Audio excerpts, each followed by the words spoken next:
નમસ્કાર ધોરણ 9 ના વાલા વિદ્યાર્થી મિત્રો. હમણાં તમારી જે વાર્ષિક પરીક્ષા ચાલુ છે તેમાં સામાજિક વિજ્ઞાન વિષયના પેપરનું સોલ્યુશન આ વિડિયો લેક્ચરની અંદર આપણે જોવાના છીએ. આની પહેલા પેપર નંબર 1 અને પેપર નંબર 2 નું સોલ્યુશનની લિંક હું ડિસ્ક્રિપ્શનની અંદર મૂકું છું.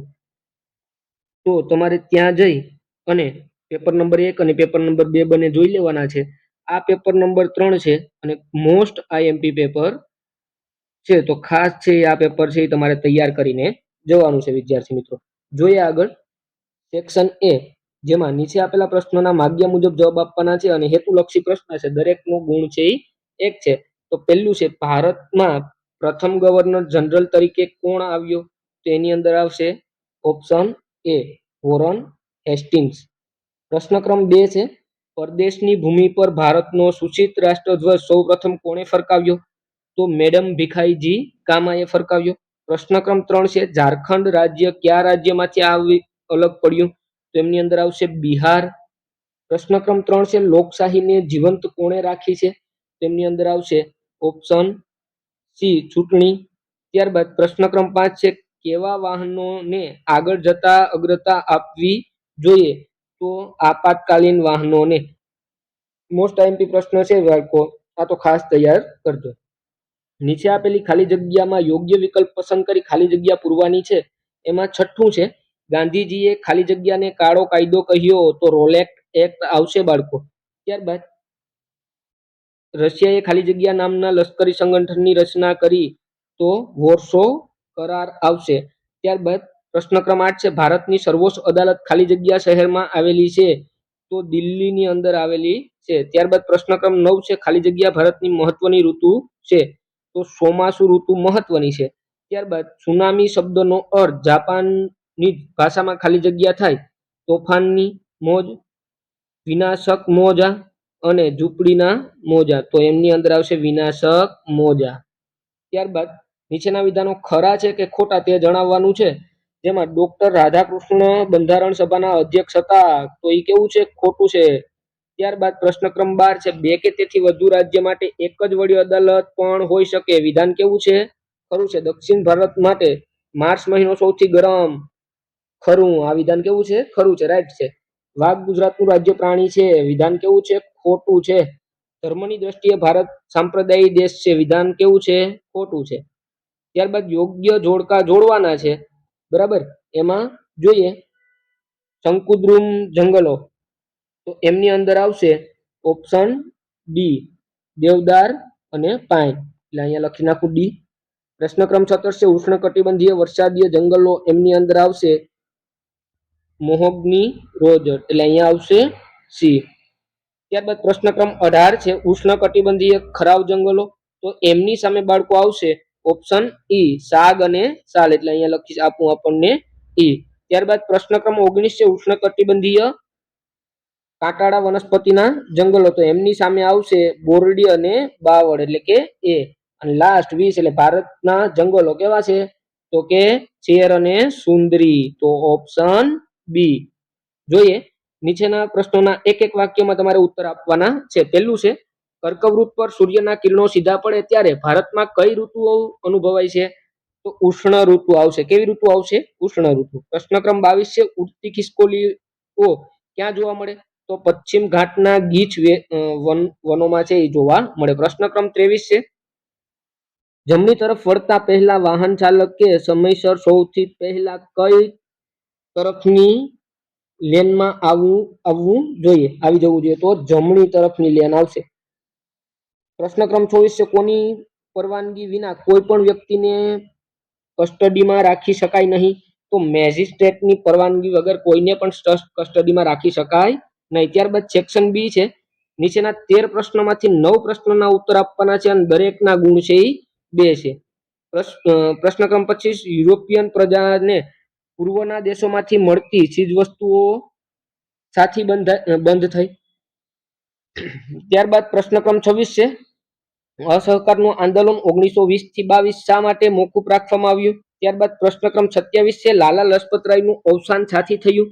અને ત્યારબાદ છે પંડિત જવાહરલાલ નહેરુ બિન જોડાણના નીતિ વિશે શું માનતા હતા? તો બધા જ ના જવાબ અહીંયા આપેલા છે. તમારે વિડીયો પોસ્ટ કરીને આ બધા જ પ્રશ્નો છે એ તૈયાર કરી લેવાના છે. પ્રશ્ન ક્રમ 29 છે, ટૂંક નોંધ લખો. હૈદરાબાદનું ભારતીય સંઘ સાથે જોડાણ. ત્યારબાદ પ્રશ્ન ક્રમ 30 છે, સાર્વત્રિક પુખ્ત વય મતાધિકાર કોને કહેવાય? ત્યારબાદ છે, કારણ આપો. બાળમજૂરી સજાપાત્ર ગુનો છે. પ્રશ્ન ક્રમ 32 છે, કારણ આપો. ભારતીય સંસદીય દ્વિગૃહી છે. એના પછી કારણ આપવાનું છે, લોક અદાલતો આકર્ષકનું કેન્દ્ર બની ગયું છે. તો બધા જ ના સંપૂર્ણ સોલ્યુશન એટલે કે જવાબો નીચે આપેલા છે. તમારે જરા એને નજર કરી લેવાની છે અથવા વ્યવસ્થિત રીતના એને તૈયાર કરી લેવાના છે. ત્યારબાદ પ્રશ્ન ક્રમ 34, ભારતનું પૂર્વ ગોળાર્ધમાં મોકાનું સ્થાન છે. સાથી. ત્યારબાદ પ્રશ્ન ક્રમ 35 છે, આપેલ ખડકોનું વર્ગીકરણ નીચે આપેલા કોષ્ટક પ્રમાણે કરવાનું છે. તો અહીંયા કોષ્ટકમાં વર્ગીકરણ પર કરીને તમને આપેલો છે જવાબ, તમારે આ તૈયાર કરી લેવાનું છે. આવા પ્રશ્ન છે એ ખાસ પૂછાશે બાળકો, ધ્યાન રાખજો. પ્રશ્ન ક્રમ 36 છે, શંકુદ્રુમ જંગલોની વિશેષતાઓ જણાવો. ત્યારબાદ પ્રશ્ન ક્રમ 37 છે, ઉષ્ણકટિબંધીય કાંટાળા જંગલોની વિશેષતા જણાવો.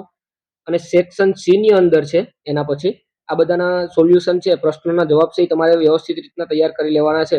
અને સેક્શન સી ની અંદર કીધું નીચે આપેલા 9 પ્રશ્નોમાંથી કોઈ પણ 6 પ્રશ્નોના જવાબ આપવાના છે. અને પ્રશ્ન ક્રમ 38 થી 46 છે, પ્રત્યેકનો ગુણ 3 છે બાળકો. તો એમાં પહેલું છે, ટૂંક નોંધ લખો. રાષ્ટ્ર સંઘના ઉદ્દેશ્યો.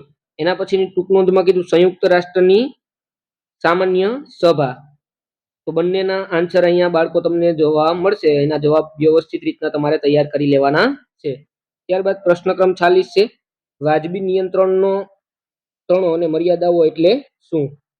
એના પછી કીધેલું છે, ટૂંક નોંધ લખો. નજરી અદાલતો.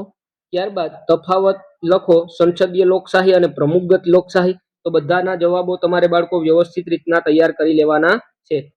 ખાસ પૂછાય એવા પ્રશ્નો છે અને તમને આ પ્રશ્નો તૈયાર કરશો એટલે 100% ફાયદો થવાનો છે. પ્રશ્ન ક્રમ 43 છે, સમુદ્ર સપાટીથી ઊંચાઈ વધતા હવામાનમાં શા ફેરફાર થાય છે? અને ત્યારબાદ જંગલ વિનાશના અસરો કઈ કઈ છે? તો બંનેના સોલ્યુશન અહીંયા આપી દીધા છે, તમારે એને તૈયાર કરી લેવાના છે. ત્યારબાદ પ્રશ્ન ક્રમ 45 છે, ઉત્તર ભારતના લોકો ખોરાક શો છે? 46 છે, વિષાણુજન્ય રોગોથી બચવાના ઉપાયો. તો બંનેના સોલ્યુશન અહીંયા આપેલા છે. બરાબર, તમારે વ્યવસ્થિત રીતના એમના જવાબો તૈયાર કરી લેવાના છે અને સારી એવી રીતના એક્ઝામ આપવાની છે. તો ત્યારબાદ મને કોમેન્ટમાં કહેવાનું છે કે આ પેપરો તમે તૈયાર કર્યા આપણા 3, એમાંથી તમને કેટલું પૂછાણું અને કેટલું આવડ્યું. ત્યારબાદ પ્રશ્ન ક્રમ 44 છે, આઝાદ હિન્દ ફૌજે ભારતને આઝાદી આપવા બજાવેલ કામગીરીનું વિગત દર્શાવવાની કીધી છે. 4 ગુણનો પ્રશ્ન છે, તમારે વ્યવસ્થિત રીતના તૈયાર એમને કરી લેવાનો છે. ત્યારબાદ પ્રશ્ન ક્રમ 48 છે, ક્યુબાની કટોકટી વિશે માહિતી આપવાની છે. તો એમનો જવાબ પણ એમ નીચે આપેલો છે બાળકો, તમારે તૈયાર કરી લેવાનો છે. ત્યારબાદ દીવ દમણ અને ગોવાના ભારતીય સંઘમાં જોડાવાની માહિતી આપવાની કીધી છે. તો એમનું પણ સોલ્યુશન અહીંયા આપેલું છે બાળકો, તમારે જોઈ લેવાનું છે. ત્યારબાદ પ્રશ્ન ક્રમ 50 છે, ખરડો કાયદો ક્યારે બને અને એની પ્રક્રિયા વર્ણવવાની છે. તો એમનું પણ પ્રક્રિયા વર્ણવીને તમને અહીંયા નીચે જવાબમાં આપી દીધું છે, તમારે જરા નજર કરી લેવાની છે. પ્રશ્ન ક્રમ 51 છે, જંગલોની ઉપયોગિતા લખવાની છે. તો એમનો પણ જવાબ અહીંયા તમને આપી દીધો છે, તમારે એમને સંપૂર્ણ રીતે તૈયાર કરી લેવાનો છે. પ્રશ્ન ક્રમ 52 છે, પશ્ચિમ ભારતના લોકોના પહેરવેશ અને પૂર્વ ભારતના લોકોના પહેરવેશની તુલના કરવાની છે. તો અહીંયા એમની તુલના કરવાની છે. એમાં પશ્ચિમ ભારતના લોકો અને પૂર્વ ભારતના લોકો. આ પ્રશ્ન ખાસ આઈએમપી છે બાળકો, ખાસ કરજો. બરાબર, આ બંને પ્રશ્ન છે એકની અંદર સમાવિષ્ટ થયેલા છે, એટલે એમનો પણ જવાબ અહીંયા તમને આપેલો છે. અને ત્યારબાદ ભારતના ચૂંટણી પ્રક્રિયાનું વર્ણન, તો એમનું વર્ણન પણ અહીંયા બાળકો આપેલું છે. અને લાસ્ટ પ્રશ્ન છે તમારો, ભારતમાં રેખાંકિત નકશામાં નીચેની વિગતો યોગ્ય સંજ્ઞા વડે યોગ્ય સ્થળે દર્શાવવાની છે. તો હિન્દ મહાસાગર આ પણ નકશામાં દર્શાવવાનું, રણ પ્રકારની જમીનનો એક પ્રદેશ એ પણ તમારે નકશામાં દર્શાવવાનું છે. ત્યારબાદ ગીર રાષ્ટ્રીય ઉદ્યાન એ પણ નકશામાં દર્શાવવાનું છે. અને કર્કવૃત ક્યાંથી પસાર થાય એ નકશામાં દર્શાવવાનું છે. અહીંયા દર્શાવીને તમને આપેલું છે, જરા જોઈ લેજો. બરાબર, કર્કવૃત ક્યાંથી પસાર થાય. બરાબર, અહીંયાથી પસાર થાય. જો બરાબર, બાકીનું બધું તમારે જરા નકશામાં જોઈ લેવાનું છે. તો અહીંયા આપણું આ પેપરનું સોલ્યુશન પૂર્ણ થાય. થેન્ક યુ વિદ્યાર્થી મિત્રો. જો તમને અમારો વિડીયો પસંદ આવે તો વિડીયોને લાઈક કરો, તમારા વિદ્યાર્થી મિત્ર સુધી શેર કરો અને અમારી ચેનલને સબસ્ક્રાઇબ